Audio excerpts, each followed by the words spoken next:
Now let us start with the exercise which is given in the page number 28 and see the question number first. Which separation techniques will you apply for the separation of the following? मतलब ये सारी चीजें दी हुई है, mixtures दिए हुए हैं, उनको सेपरेट करने के लिए आप कौन सी सेपरेशन टेक्निक अप्लाई करेंगे? Now let us proceed with the answer. Students सिर्फ सेपरेशन टेक्निक का नाम लिखना है. मैंने आपको बताया था ना, सेपरेशन टेक्निक पढ़ाते टाइम सिर्फ आपके सिलेबस में सिर्फ कौन सी सेपरेशन टेक्निक कब अप्लाई करनी है, नाम बस मेंशन करनी है. सबसे पहला पढ़ते हैं sodium chloride from its solution in water. कोई भी चीज से अगर वाटर अलग करना है तो टेक्निक क्या लगाते हैं? Evaporation. Move to the next question. Ammonium chloride from a mixture containing sodium chloride and ammonium chloride. Ammonium chloride को अलग करना है कौन से मिक्सचर से? सोडियम क्लोराइड और अमोनियम क्लोराइड जिसमें मिक्स है. तो देखिए अमोनियम क्लोराइड कैसा सब्सटेंस है? Sublime substance. कौन सी टेक्निक अप्लाई हुई? Sublimation. Now see the next question. Small pieces of magnet in the engine oil of a car. अब मैग्नेट को कोई से भी चीज से अलग करना है, कौन सा सेपरेशन टेक्निक लगाती हूँ? Magnetic separation. ठीक है. Move to the next one. Different pigments from an extract of flower petal. अब अलग अलग पिगमेंट को अलग करना, अलग अलग कलर की. कलर जब भी यूज होता है तो हम कौन सी टेक्निक लगाते हैं? Chromatography. Move to the next one. Butter from curd. The same technique centrifugation. मैंने बताया था ना आपको, whenever anything is suspended in the particular solvent we apply the technique centrifugation. Now see the next one. Oil from water. Oil from water देखिए कैसा type का liquid है? Immiscible, जो आपस में मिक्स नहीं होता. और इसके लिए टेक्निक क्या लगाते हैं? Separating funnel. सेपरेशन टेक्निक वाले वीडियो में मैंने पूरा डिटेल में बताया था. Okay. Move to the next one. Tea leaves from tea. Tea leaves from tea कैसे अलग करते हैं भाई? चाय पत्ती को चाय से हम क्या करते हैं? फिल्ट्रेशन. ये तो आपको पढ़ाने की भी जरूरत नहीं, नॉर्मली आपको पता रहता है. ठीक है. Next one. Iron pins from sand. कहीं पे भी आयरन दिख गया तो क्या यूज करेंगे? Magnetic separation. Now next one. Wheat grain from husk. Wheat grain और हस्क, गेहूं और उसके छिलके को अलग करना है, कौन सी सेपरेशन टेक्निक? विनोइंग. ठीक है. Next C the last one. Fine mud particle suspended in water.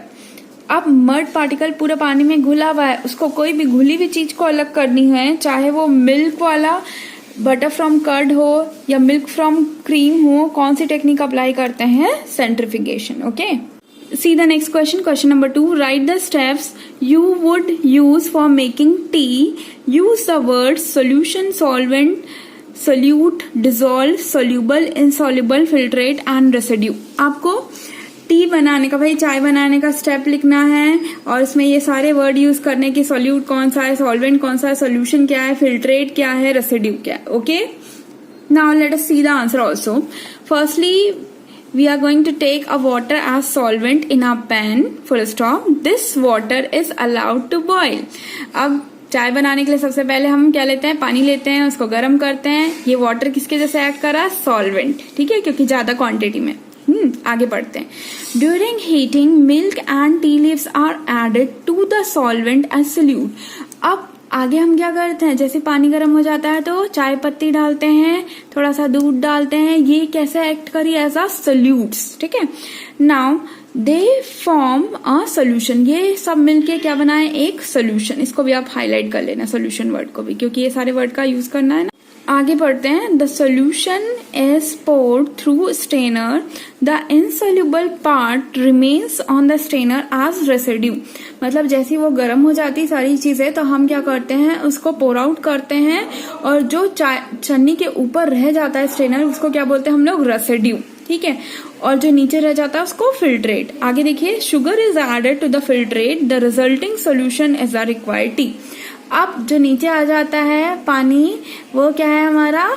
हमारा सोल्यूशन है और इसी में हम क्या करते हैं? शुगर ऐड करते हैं, तब हमारी पूरी कंप्लीट चाय बनती है. Okay. Now see the next question. Pragya tested the solubility of 3 different substances at different temperature and collected the data as given below. Results are given in the table as gram of substance dissolved in 100 gram of water to form a saturated solution. प्रज्ञा करके एक candidate है जिसने solubility test करी बहुत सारे अलग अलग substance के. कौन कौन सा सब्सटेंस है भाई? Potassium nitrate, sodium chloride, potassium chloride और अमोनियम क्लोराइड. अलग अलग टेम्परेचर में उन्होंने सॉलिबिलिटी टेस्ट की और ये सॉलिबिलिटी ये सारी आई है। इस टेम्परेचर में पोटेशियम नाइट्रेट की 21, 293 में 32, 313 में 62, 333 में 106, 353 में 167 इस तरीके से दिया हुआ है। ठीक है, अब इसके बेसिस में, इस टेबल के बेसिस में कुछ क्वेश्चंस हैं जिनको हमको आंसर करना है। Okay, now let us begin with the A part. What mass of potassium nitrate would be needed to produce a saturated solution of potassium nitrate in 50 grams of water। मतलब कितना potassium nitrate लगेगा 50 grams of water के अंदर। ठीक है, अब देखिए question में हमको सॉलिबिलिटी दी हुई है 313 केल्विन में पोटेशियम नाइट्रेट की सॉलिबिलिटी कितनी है 62। ऑल्सो स्टूडेंट, सॉलिबिलिटी कैलकुलेट करने के लिए मैंने आपको 3 मेथड बताए थे, mass by mass percentage, mass by volume percentage, volume by volume percentage. उसी का यूज करके हम मास ऑफ पोटेशियम नाइट्रेट निकालेंगे at 313 kelvin. Now let us begin with the solution. Given क्या है, solubility of potassium nitrate at 313 kelvin. कितनी दी हुई है सॉलिबिलिटी 313 में, पोटेशियम नाइट्रेट की 62, यहाँ वही लिख दिया हम लोगों ने। Also mass of solvent, solvent का मास कितना दिया हुआ है भाई 100 ग्राम, क्योंकि हम 100 ग्राम में बात कर रहे थे। ठीक है, अब हमको निकालना है मास ऑफ पोटेशियम नाइट्रेट। कैसे निकालेंगे, वी नो डैट, क्या जानते हैं, mass percentage is equals to mass of solute upon mass of solution into 100। ठीक है, अब मेरे को मास ऑफ सोल्यूट निकालना है तो क्या करूंगी कि mass percentage into mass of solution upon 100। Mass percentage कितना दिया हुआ है, कितना कंसंट्रेशन है भाई 62।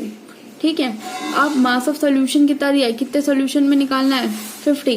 ठीक है, अपॉन 100 क्या आया भाई, इसकी वैल्यू, मास ऑफ सोल्यूट की value 31 gram. Okay, now see the B part. Pragya makes a saturated solution of potassium chloride in water at 253 Kelvin and leaves the solution at room to cool at room temperature. What would she observe as the solution cools? Explain why। Question ये बोल रहा है कि प्रज्ञा ने एक saturated solution बनाया कितने temperature में 253 केल्विन पे। अब उस सॉल्यूशन को ठंडा होने के लिए छोड़ दिया तो उसको उसका रिजल्ट क्या मिलेगा। क्वेश्चन क्लियर है। सी स्टूडेंट्स, पोटेशियम क्लोराइड की बात कर रहे हैं 253 केल्विन पे, तो देखिए सॉलिबिलिटी क्या हो रही है, कम होते जा रही है। मतलब when we decrease the temperature the solubility also decreases. Okay, now let us see the answer. Answer में लिखा है on cooling the solubility of salt decreases, hence the crystals of potassium chloride will separate out on cooling, वही लिखा है। Okay, now see the next question. Find the solubility of each salt at 293 kelvin. 293 kelvin में solubility निकालने बोल रहा है। ठीक है, which salt has the highest solubility at this temperature. अब देखिए सबकी सॉलिबिलिटी 293 केल्विन में ऑलरेडी दी हुई है। अब इसमें से मेरे को बताइए किसकी सबसे ज्यादा सॉलिबिलिटी दिख रही है आपको, किसका सबसे बड़ा नंबर है 37, तो किसकी सॉलिबिलिटी ज्यादा है, अमोनियम क्लोराइड। आंसर कैसे लिखेंगे, लेट अस सी।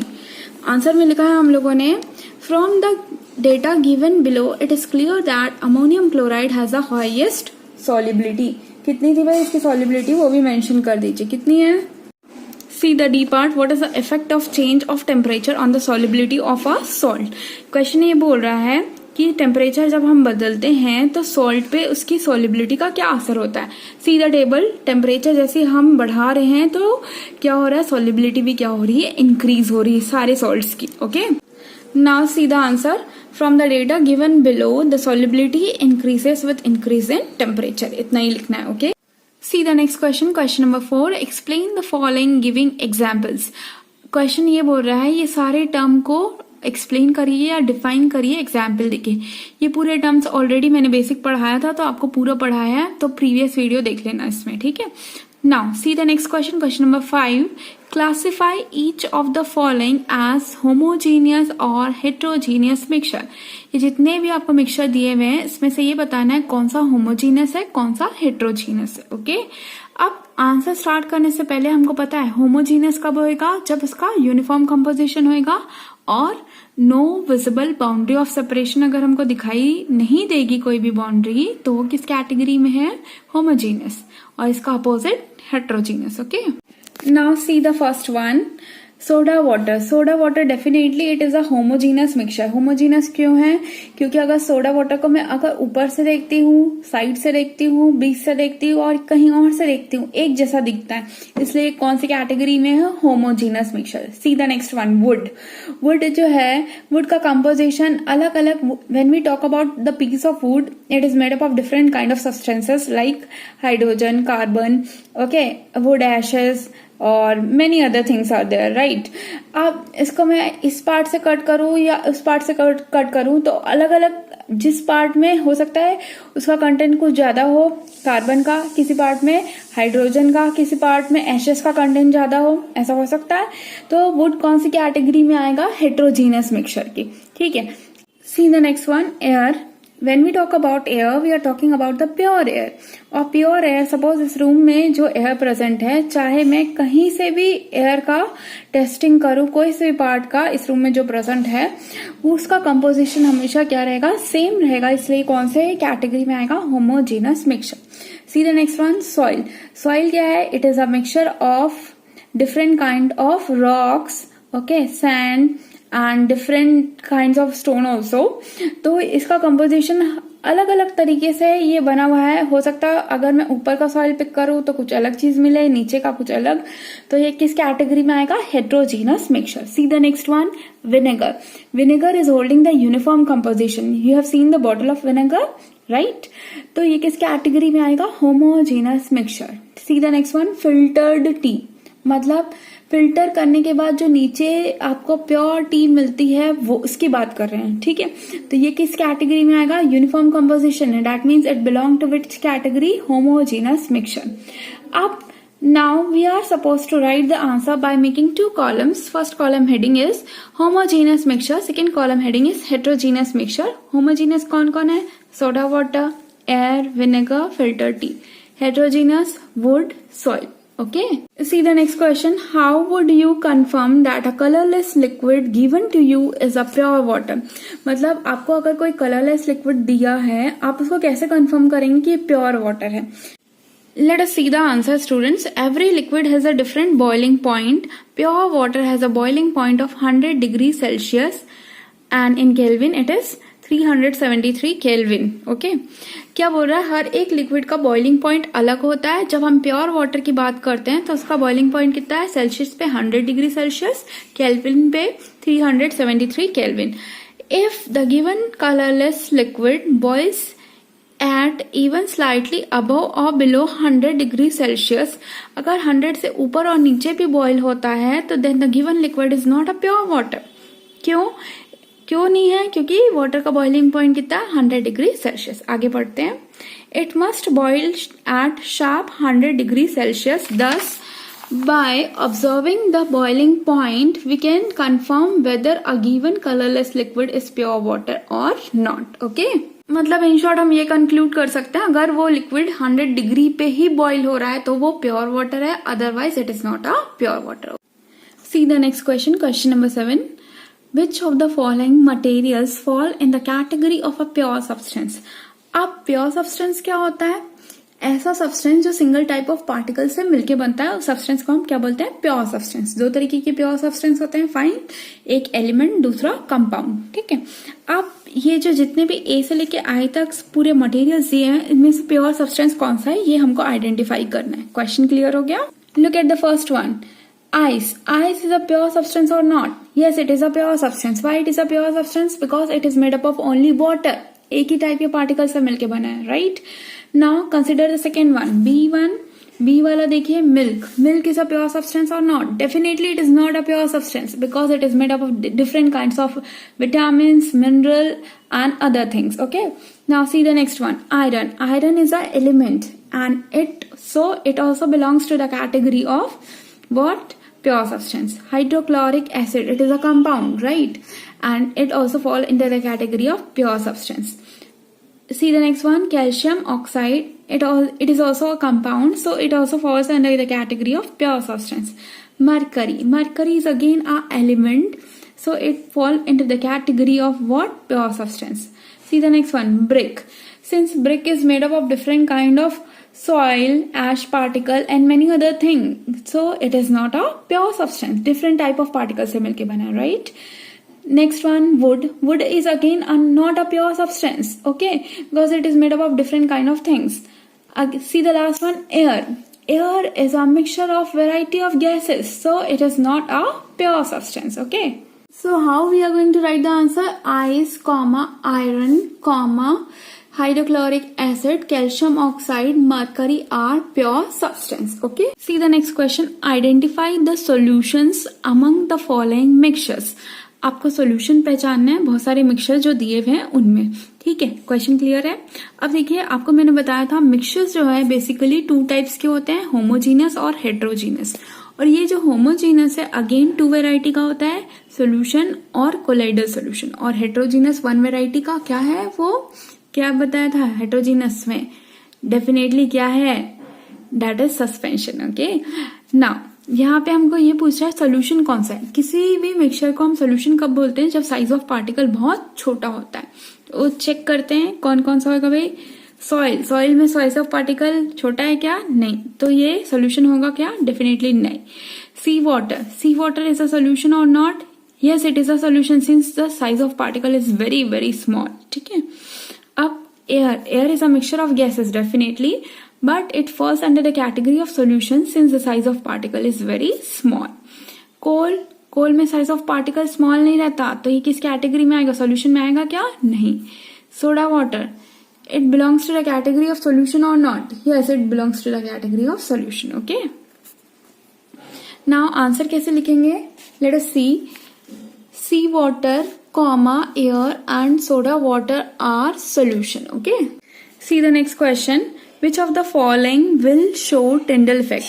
जितने भी चीज दी हुई है उसमें से टिंडल इफेक्ट कौन शो करेगा, कौन शो करता है, मैंने आपको बताया था जब बेसिक पढ़ाया था, कौन शो करता है, कोलाइडल सोल्यूशन एंड सस्पेंशन. मतलब इसमें से जो भी कोलाइडल सोल्यूशन और सस्पेंशन होगा वो टिंडल इफेक्ट शो करेगा. टिंडल इफेक्ट क्या होता है कि हम किसी भी मिक्सचर से टॉर्च की लाइट पास करते हैं और लाइट जाती हुई दिखती है, तब हम उसको बोलते हैं that particular mixture exhibit Tyndall effect. Okay, now let us check one by one which of the following mixture will exhibit Tyndall effect. See the first one, salt solution. ये किस कैटेगरी में आ रहा है, हमारे सॉल्यूशन की category में, तो इसमें टिंडल इफेक्ट होगा क्या, नहीं होगा. मिल्क, मिल्क कोलाइड है क्योंकि साइज ऑफ पार्टिकल बड़े हैं, इसलिए इसमें टिंडल इफेक्ट होगा. See the next one, copper sulfate solution. Copper sulfate solution also belong to the category of solution, so it will not show Tyndall effect. Next one, star solution. Star solution देखा है हमने, चावल का बसिया, ठीक है, उस तरीके से भी हम बोल सकते हैं इसको. वो कैसा रहता है, it is a translucent liquid, और ये किस कैटेगरी में आता है, कोलाइड्स की कैटेगरी में आता है, that is why it will show Tyndall effect. तो आंसर कैसे लिखेंगे, milk and star solution will show Tyndall effect. Okay, see the next question, question number 10. Classify the following into elements, comma, compounds and mixture. ये जो substances हमको दिए हुए हैं उनमें एलिमेंट कौन सा है, कंपाउंड कौन सा है, मिक्सचर कौन सा है, हमको ये बताना है. क्वेश्चन क्लियर है. अब सी स्टूडेंट्स, मैंने आपको बताया था एलिमेंट कैसे बनता है, कंपाउंड क्या होता है, मिक्सचर क्या होता है, सारा कुछ बताया था बेसिक वाले वीडियो में. ठीक है. Now let us see the first one, sodium. Sodium belongs to which category, element, it is definitely a element क्योंकि सिंगल टाइप ऑफ पार्टिकल से मिलके बना है. सॉइल, ये बहुत सारे टाइप ऑफ पार्टिकल से मिलके बना है, प्लस उसका रेशियो भी फिक्स नहीं है, तो ये किस कैटेगरी में है, mixture. Okay, see the next one, sugar solution. Sugar solution किस कैटेगरी में आएगा, definitely it is a what, mixture. Okay, क्योंकि इसमें फिक्स नहीं कि मैं 1 चम्मच शक्कर डालू, 2 चम्मच शक्कर डालू. ठीक है. See the next one, silver. Silver is a metal and it belong to the category of element. See the next one, calcium carbonate.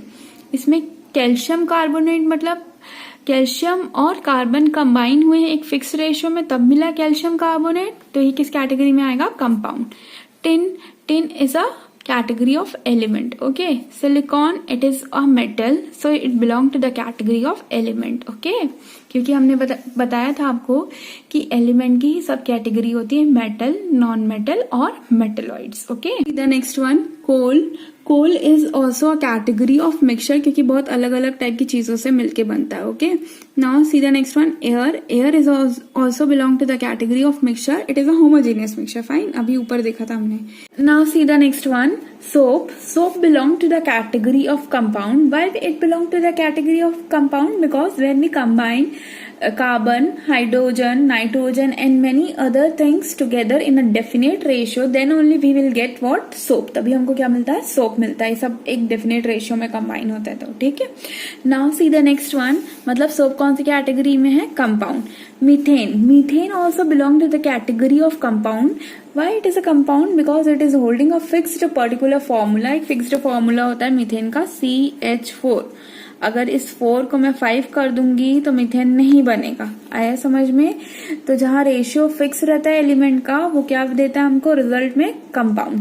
Same case with carbon dioxide. It is holding the formula CO2. ठीक है, formula में अगर carbon या oxygen का content बढ़ाती या घटाती हूं तो मेरे को कार्बन डाइऑक्साइड नहीं मिलेगा. Now see the last one, that is blood. Blood belong to the category of mixture because it contain many things like WBC, RBC, mineral, vitamin. Many things are there inside the blood. That is the reason it belongs to the category of what? Mixture. Okay. See the next question, students. Which of the following are chemical changes? जितने भी change दिए हैं उसमें से chemical change कौन सा ये बताना है.